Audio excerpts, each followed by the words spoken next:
Hey Audio Fam, CJ here from Prodigy Creations, and today we're going to be discussing EQ. If you're new to EQ and you're still trying to learn it and understand it, this video will be especially for you. We're going to cover the basics of what EQ is, all the different components, all the different filters. So this will be the perfect EQ 101 video. Feel free to pull up your DAW software. I've got Ableton pulled up, but no matter what DAW that you're using, it will definitely have a stock EQ plugin.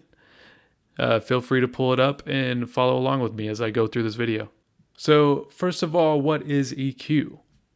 EQ, which is short for equalization, is a tool that mixers use to enhance the tone of a given audio signal.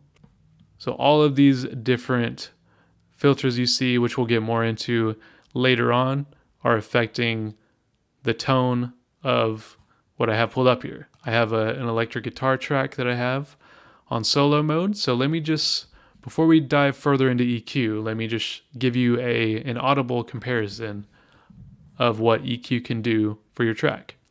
I will play this track in solo. You'll hear it with the EQ on. Then at some point I'll take it off. And yeah, you'll get a better understanding of what it can do. So let's go ahead and take a listen.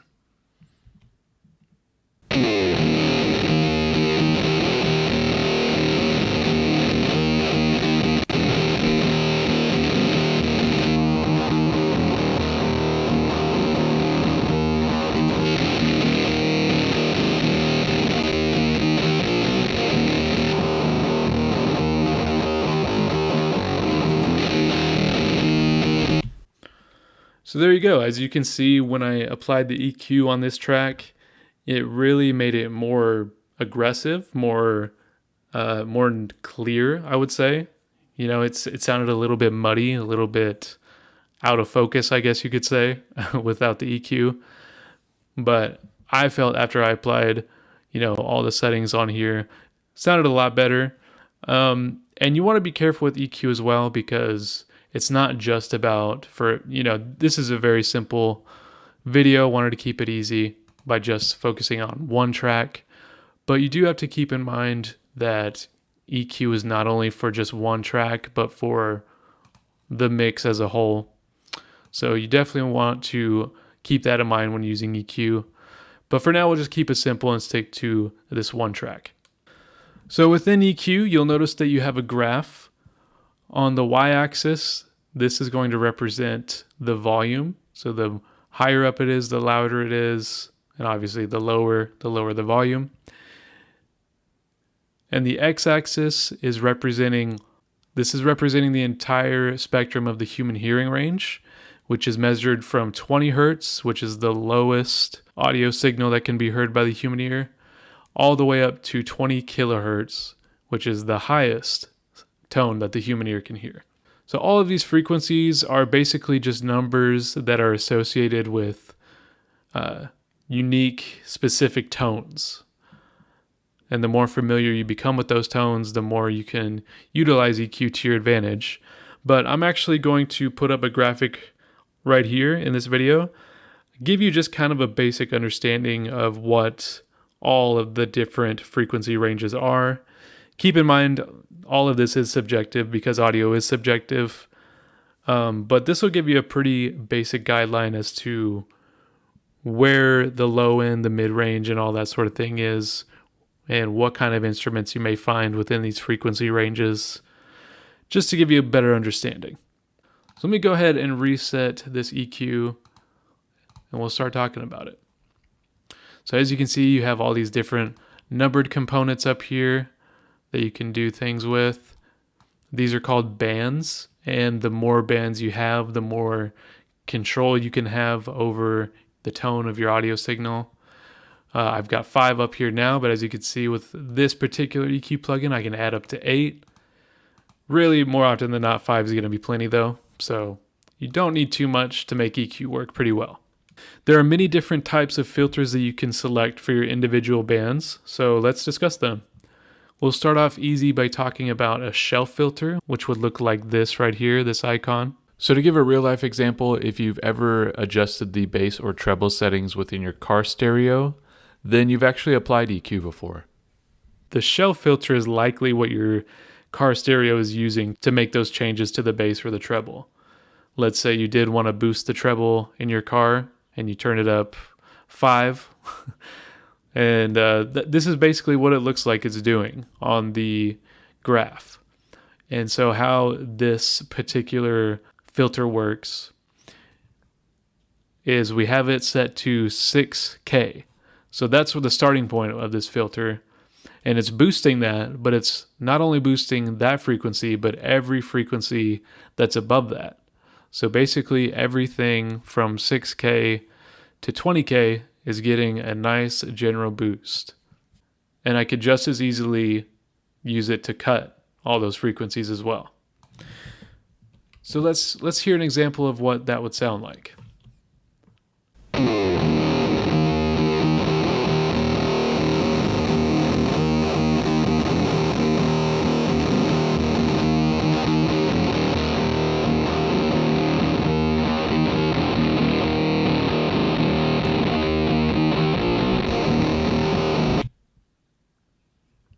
Depending on the needs of the track, I can either boost the shelf to create a more bright and airy sound, or I can cut the shelf to make it sound less harsh.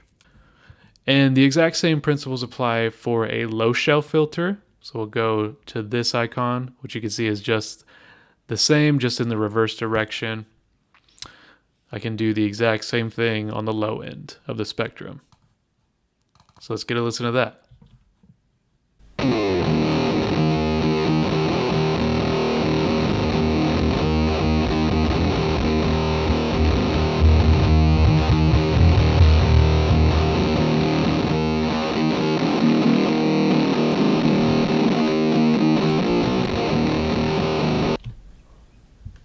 Next, we'll talk about high-pass filters, which looks like this.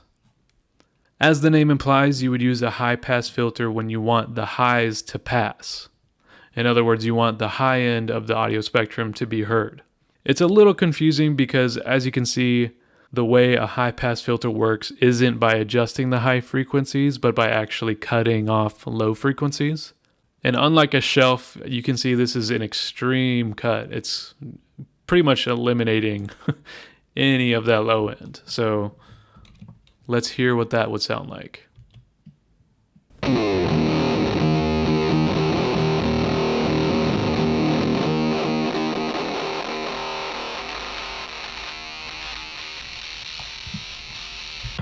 You can see you can get really extreme with that. You probably would never do that. That was just an extreme example. Most of the time you wouldn't go past 100 or so. But just so you can see, you can get some really aggressive cutting with high-pass filters. High-pass filters are very useful when applied to most tracks, as it clears up a lot of audible space for bass-heavy instruments like the kick drum or bass guitar. It's especially helpful in making vocals sound cleaner as well. And again, most of the time when you use a high-pass filter, you'd want to go 100, maybe 200, I'd say, but no more than that. Just rely on your ears to tell you what's right. But ballpark, anywhere from 100 to 200, and you're good to go. Low-pass filters, which would look like this, as you can probably guess by now, allow the lows to pass. So it's the exact opposite of a high-pass filter. In fact, let me reset this to avoid any confusion. So now with a low-pass filter, I'm doing an extreme cut to the high end so that the lows can pass. Exact same thing as a high-pass filter, just the mirror image of it. This would be a helpful filter to use if an audio signal has a pretty shrill and high-piercing sound to it. Or if you just want to give your track a sort of underwater or lo-fi sound to it, this can help you do that as well. Let's go ahead and hear what that sounds like.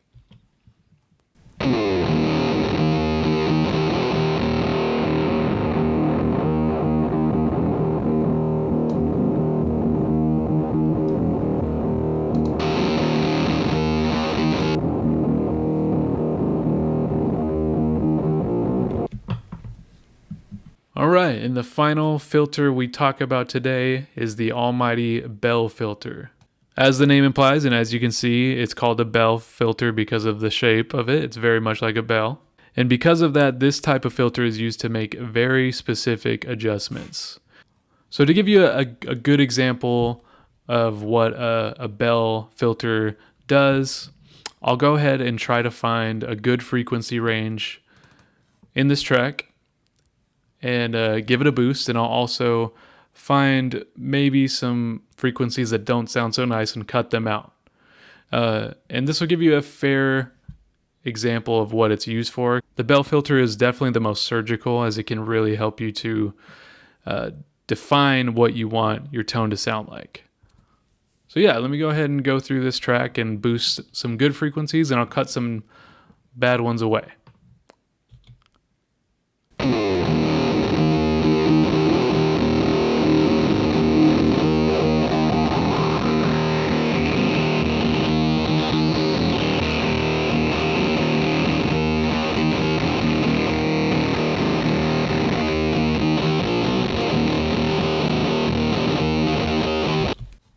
Another thing I can do is change the Q of a bell filter, and that's simply going to, here, I'll show you. It's simply going to either widen or narrow the bell feature. The more narrow it is, the less frequencies you're going to boost. The wider it is, the more frequencies you're going to boost. So I can really use that to my advantage to get the tone I want. So let's do that now.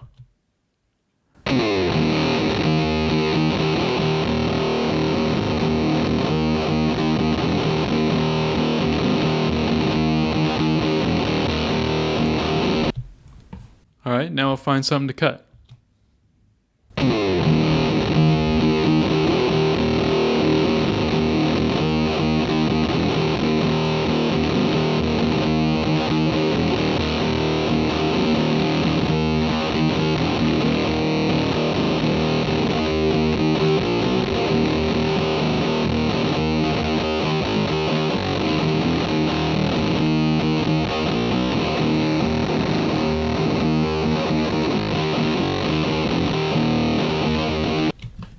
So that's basically how I like to use bell filters. It's really not all that hard. You just there's no right or wrong answer as to what frequencies you want to boost or cut.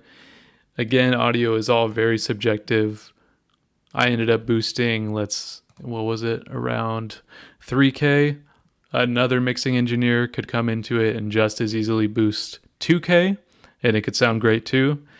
You know, don't get caught up too much in certain numbers and all that sort of thing, because at the end of the day, it's just numbers. You know, there's a famous line from Whose Line that I like to borrow, where in the show it says, "It's all made up and the points don't matter."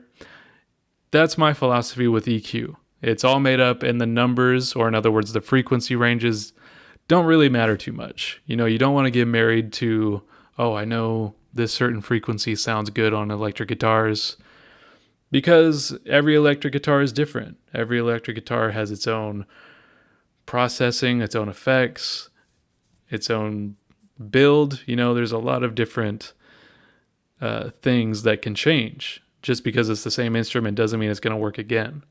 So don't get married to those sort of ideas. Just know that everything's made up, whatever you want to do, whatever sounds good to your ear, most importantly. Listening to your ears to tell you what sounds good is the key to using EQ well. So that's about it for today, friends. I hope this video helped clear up what EQ is better for you. If you are brand new to recording music or mixing music and you're not really sure where to go, you want to take that step, but you're not sure what that means, I've got a free gift for you, my friends. If you visit prodigycreationsnow.com, you will see a button that says Get the Free Guide. If you click on that button, it will lead you to a landing page that will sign you up for my ebook called The Simple Guide to Recording Music Now in 5 Steps or Less. All you have to do is enter in your email address, and within minutes, you will be sent that ebook in your inbox. And this is going to walk you through step by step all the 5 key components you'll need or less to start your home studio, to get mixing, to get music, to get producing music, to just join this wonderful world of music or audio production. That's my free gift to you. Thank you so much for taking the time out of your day to watch this, and I'll see you in the next one, friends.